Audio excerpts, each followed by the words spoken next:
Bismillahirrahmanirrahim. Assalamualaikum warahmatullahi wabarakatuh. Alhamdulillahirabbil alamin. Allahumma shalli ala sayyidina Muhammad wa ala ali sayyidina Muhammad. Alhamdulillah, pada kesempatan ini saya memperkenalkan diri. Nama Ahmad Arkadius SEMM, merupakan salah seorang dosen di Sekolah Tinggi Ilmu Manajemen Indonesia Melabuh. Dalam hal ini kami perlu menyampaikan yang mana pada kesempatan ini kami dapat mengikuti persyaratan seorang dari yang mendapatkan sertifikasi dosen tahun 2024. Maka untuk kami dengan ini menyampaikan narasi tentang pembelajaran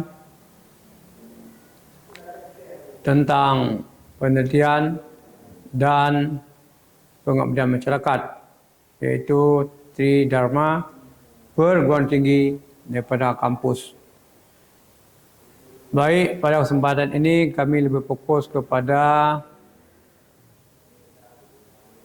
pembelajaran, yaitu tentang PDD UKT-PT, di mana kami merupakan pengampu mata kuliah spesialis di bidang kami tentang ekonomi manajerial,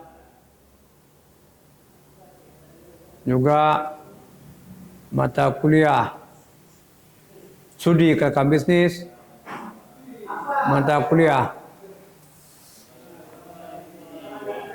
kewirausahaan, dan mata kuliah penganggaran perusahaan. Maka pada kali ini kami fokus kepada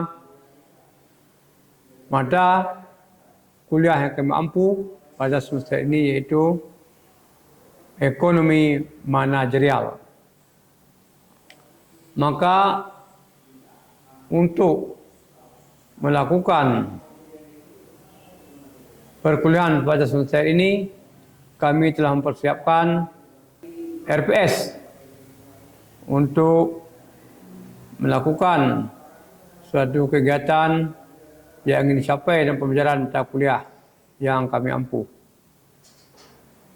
Baik, dari ekonomi manajerial sendiri, kita ada melakukan pertemuan sebanyak 14 kali pertemuan, di mana pertemuan yang pertama yaitu tentang ruang lingkup ekonomi manajerial, di mana kita menjelaskan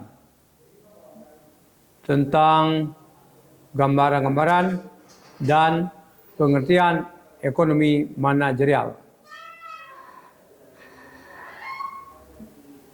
Juga kita berharap mahasiswa dapat aktif dalam kelas setiap pada pertemuan-pertemuan yang kita lakukan. Maka untuk itu, dari pertemuan pertama ini kami menjelaskan, kami juga meminta bagaimana kontrak kuliah yang kita lakukan, mulai daripada absennya, mulai daripada keaktifan di kelas, dan juga diskusi, yaitu tanya jawab, supaya lebih terkesan daripada mahasiswa mengikuti mata kuliah.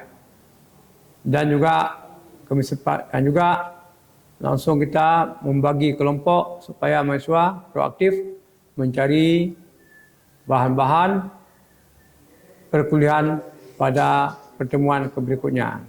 Itulah pertemuan kita pada pertemuan pertama. Berikutnya, pada pertemuan kedua, kita telah mulai melakukan suatu kegiatan di kelas, iaitu dengan judul teori permintaan dan teori penawaran, sehingga diskusi dalam kelas itu lebih hidup.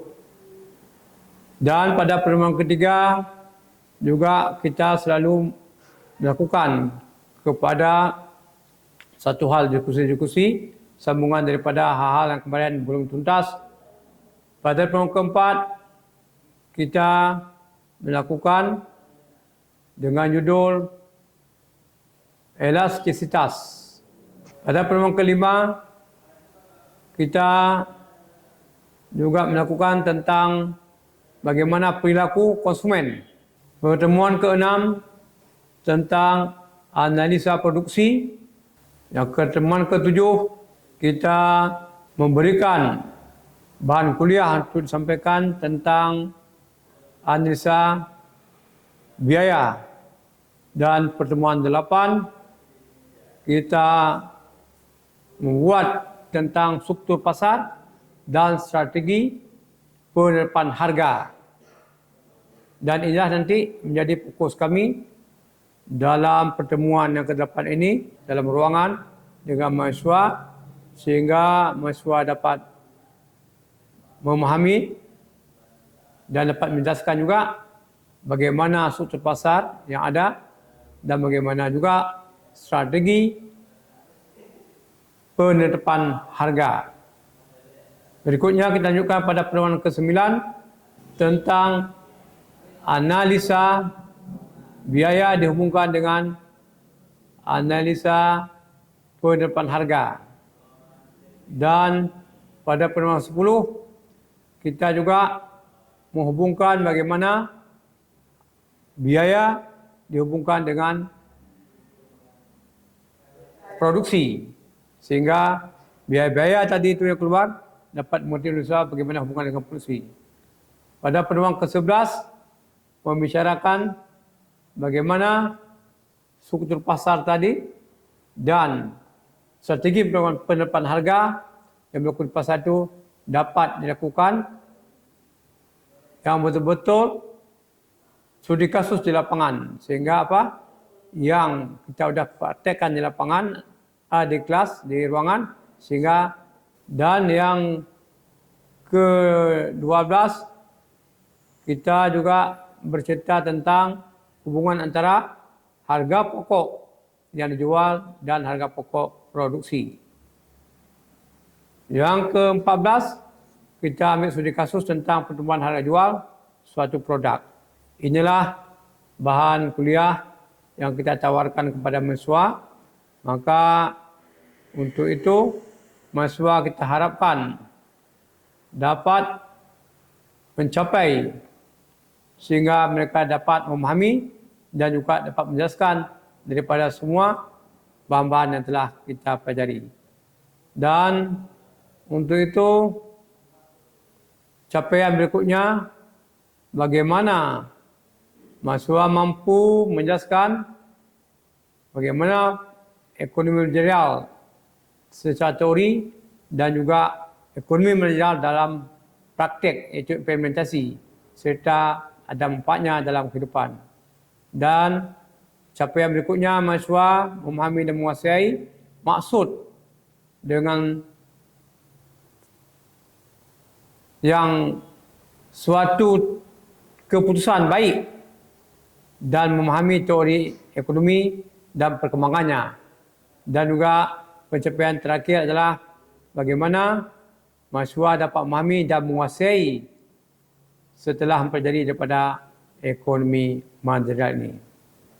Dalam hal berikutnya kami juga menyampaikan tentang kompetisi yang mereka ikut ini kepada nilai.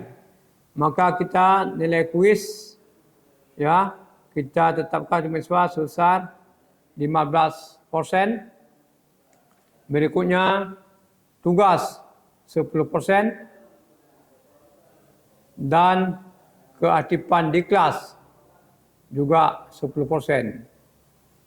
Berikutnya kita untuk ini mengadakan nilai untuk UTS sebesar 30% dan kepada ujian akhir semester sebesar 35%. Inilah hal-hal yang kita lakukan kepada mahasiswa yang mengikuti kuliah dan juga dalam hal juga kita memberikan penilaian.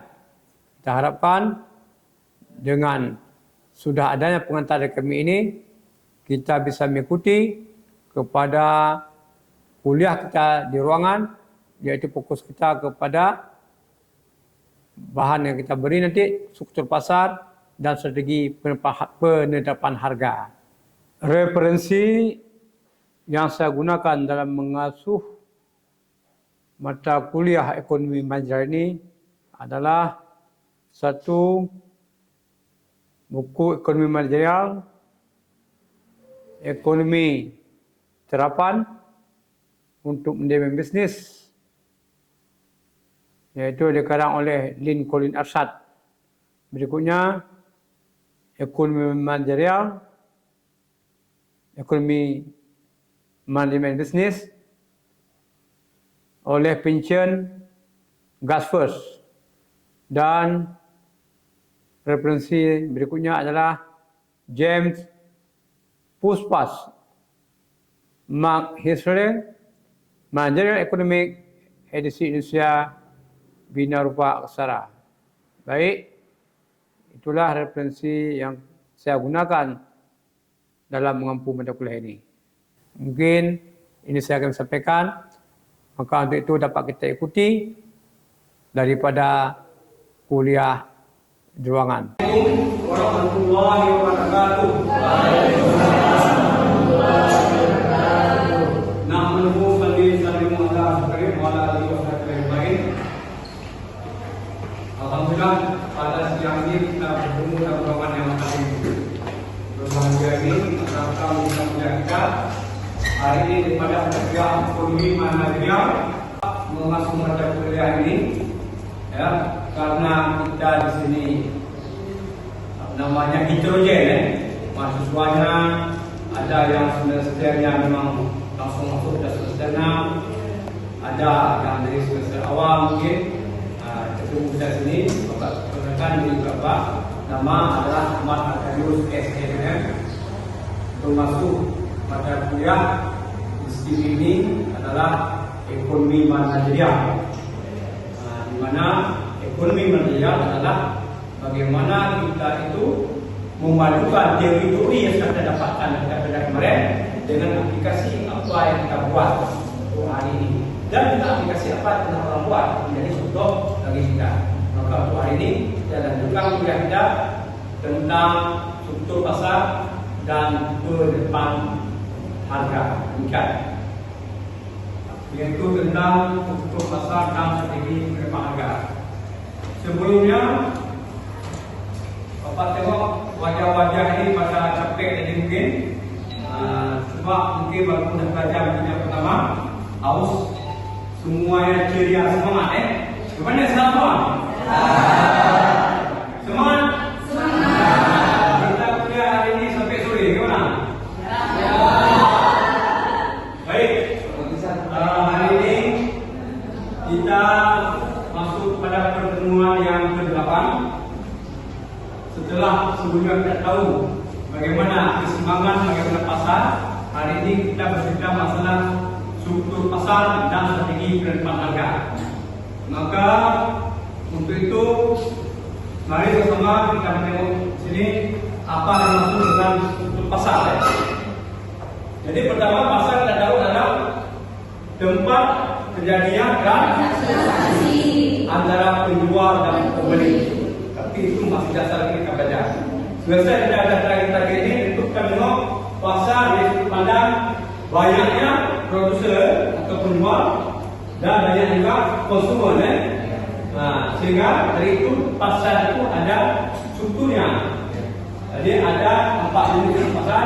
Ada namanya pasar persaingan sempurna atau full perfect competition.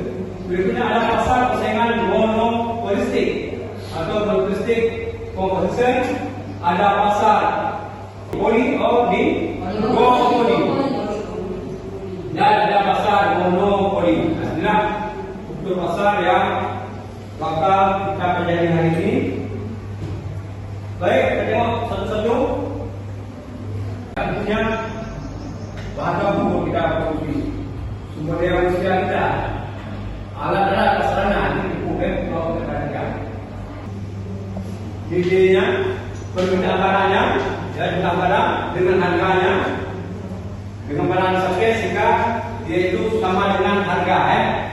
Itu sedikit daripada pasar bebas, pasar persaingan bebas.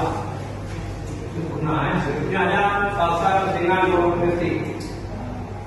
Nah, kirinya termasuk dalam sistem pasar persaingan tidak sempurna.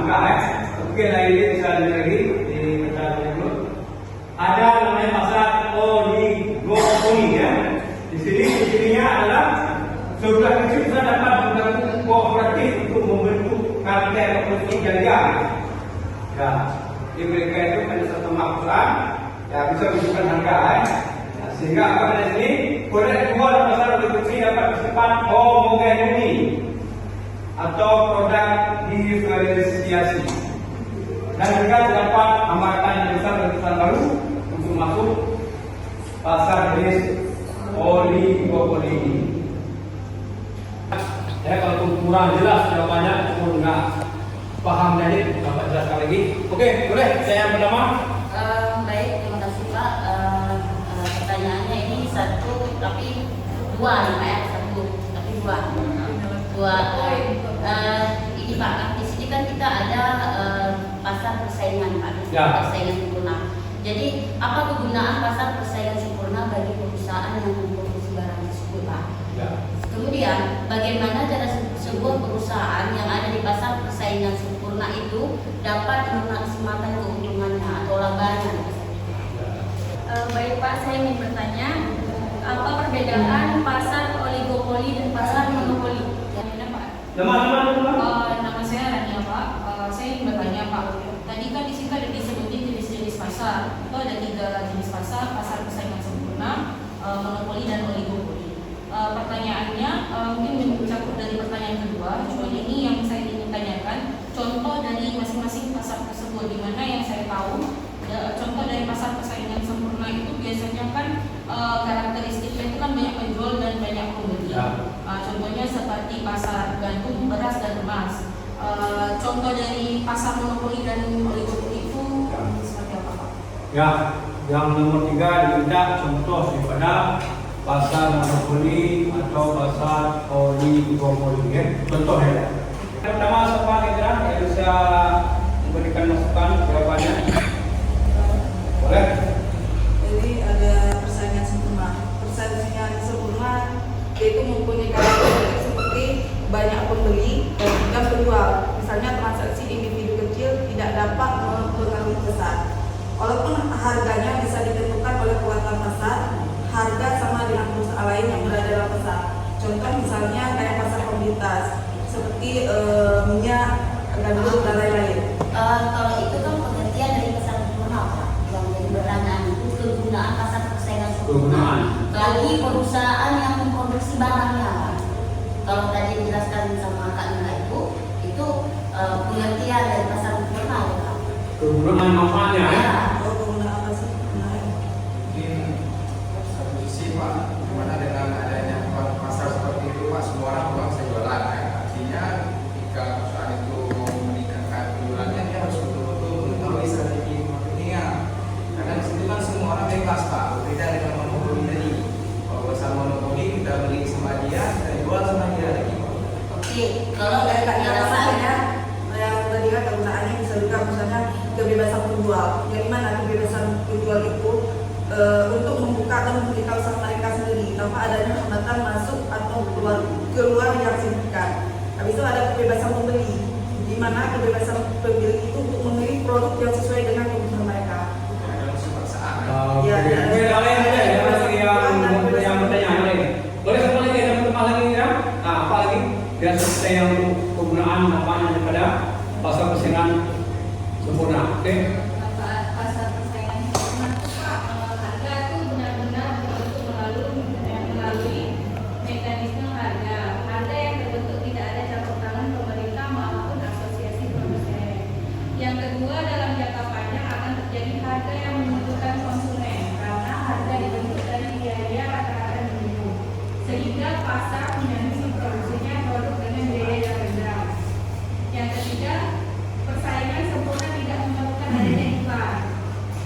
jenis barang, kualitas dan harga hampir sama. Jadi, ya dari semua jawabannya Pak Fikir ya sudah terjawab ya. Jadi intinya apa? Intinya manfaat bagi perusahaan itu apa? Dia bisa berbuat bebas, ya. Dia bisa bersaing, ya. Tapi bersaing jangan pula kita tunda. Orang saya jual 1000 unit, kita mau jual 1000 juga jangan. Sesuai kemampuan kita, kalau 1000 kita 10 dulu misalnya. Kira-kira gitu ya. Jadi kita dengan sendirinya manfaat kita ada dan juga manfaat daripada si konsumen apa? Dengan ada kita bertambah rantai dari sehingga bertambah manfaat bagi pada konsumen. Kita perlu dia tu jauh-jauh belanja ke daerah lain kan, kayak itu salah satunya. Sebab pikir ini kedua, ketiga jawaban tadi semangat di luar biasa ni. Untuk pertanyaan pertama baru satu pertanyaan dan begini jawabannya. Jadi kalau pertanyaan yang kedua tadi, Bagaimana cara sebuah ya, enggak terjawab mungkin dah terjawab Jadi bagaimana dia itu dapat meningkatkan keuntungan? Pasti ya tadi ada dibilang tadi promosi itu walaupun ini kok pasarnya di pasar orang semua butuh promosi harus ada juga ya. Jadi kemudian lagi strategi kita sedikit harganya kita harus tahu barang kita tidak punya ada yang beli sehingga kita bagaimana memperbanyak produksi kita. Kalau kita ada barang ingat kita sebelum kita Bapak sampaikan kalau kita banyak produksi barang harga satuan daripada barang lebih rendah dia. Sementara ya biaya jumlah biaya tidak banyak tetapi harus tuan rendah menjual barangnya lebih murah. Nah, ini salah satu daripada manfaat perusahaan membuat untuk dalam perusahaan persaingan yang sempurna ini. Baik, pertanyaan yang kedua. Perbedaan monopoli dan oligopoli, Pak. Ya. Siapa ya? Ya, silakan. Assalamualaikum warahmatullahi wabarakatuh. Saya mau menjawab pertanyaan dari Nur Maya. Apa yang dimaksud dengan pasar monopoli? Pasar monopoli itu adalah suatu perusahaan yang memproduksi barang. perbedaan dengan Iya, apa tadi ada? Nah, biar jawab tuh. Ya, dia kasih penjelasan. Kata pasar monopoli adalah suatu perusahaan memproduksi barang tanpa subsidi yang dekat, sedangkan pasar oligopoli ketika sejumlah kecil perusahaan yang relatif besar memproduksi barang yang serupa namun sedikit berbeda. Perbedaannya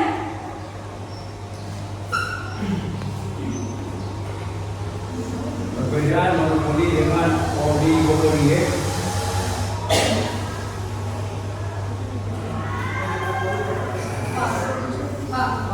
Pak, jawaban Pak. Pertanyaan Pak. perbedaannya ketika suatu perusahaan memproduksi barang atau jasa yang menguasai pasar tanpa ada subsidi yang dekat. Pak,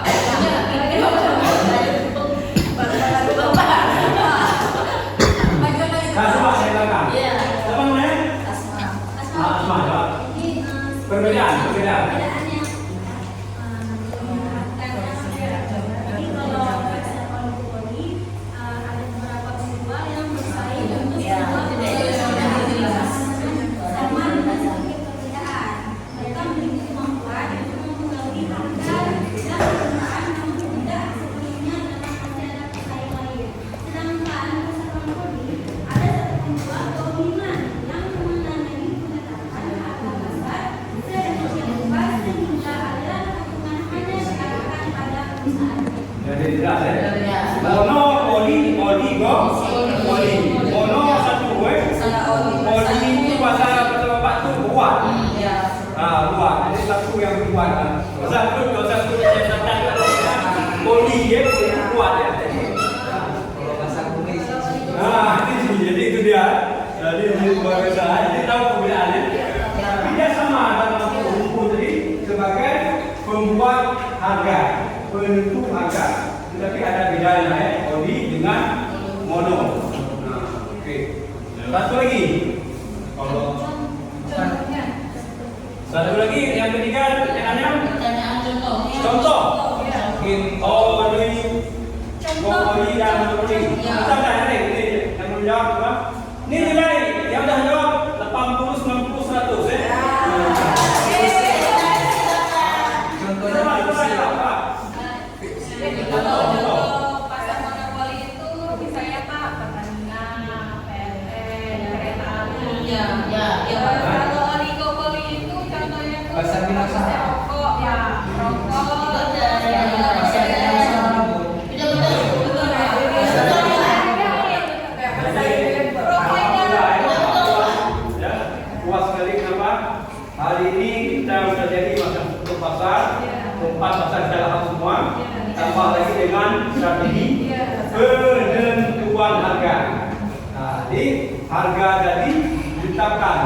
satu oleh pasar, ya, oleh yang beli atau yang penjualnya, tengok harga bagaimana, barang bagaimana. Yang satu lagi tidak demikian, ditentukan oleh usahanya atau penjualnya. Adalah kita dapat bahwa di antara itu tadi, maka ada tadi terakhir sampaikan apa? Kalau kita mau usaha, tengok usaha kita kira-kira apa tadi? Apakah usaha kita ini jalan terus normal? Kalau masih bang, keadaan ekonomi lagi lesu, ya persamaan saja.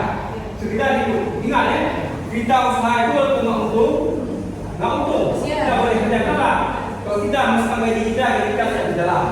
Ada orang kerja, orang kerja tak bayar. Yang orang begini ni, nggak untung, nggak kerja tinggal. Berarti kita harus pertahankan. Tapi kalau ada untung, bertambah lagi produksi kita, tambah lagi karyawan, tambah lagi sumber daya, tambah semua, itu lebih baik ya. Tapi kalau memang kita usaha ini, ada apa usaha kita itu pasaran lesu, karyawan nggak banyak, kos-kos ini yang sanggup kita bendung, sewa tempat, dukung bagus sekali.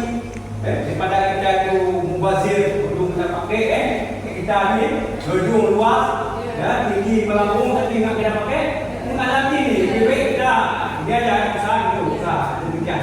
Sehingga apa?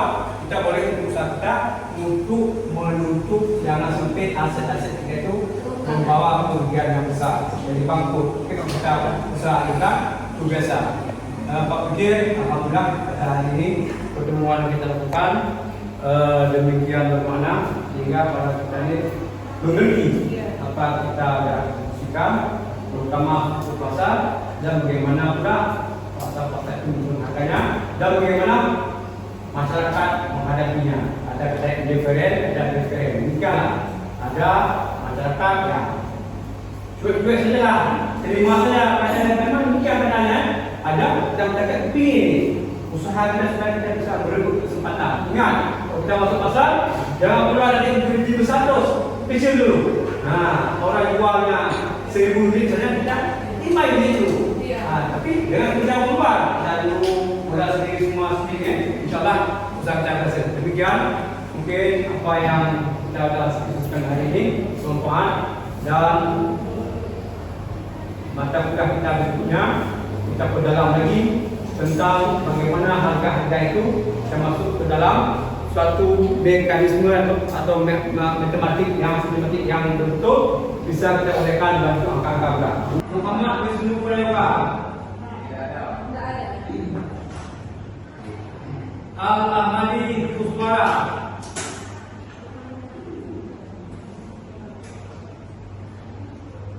Khalid Jas. Wali Hamdi. Yusuf Diani. David Abdiyah. Nur Mala. Dila Kasmir. Redi Bastian. Muhammad Pascal. Mustafa. Ori Sani Fahri. Emilawati. Leo Alpayet. Demikian buat tutup bila kita. Assalamualaikum warahmatullahi wabarakatuh.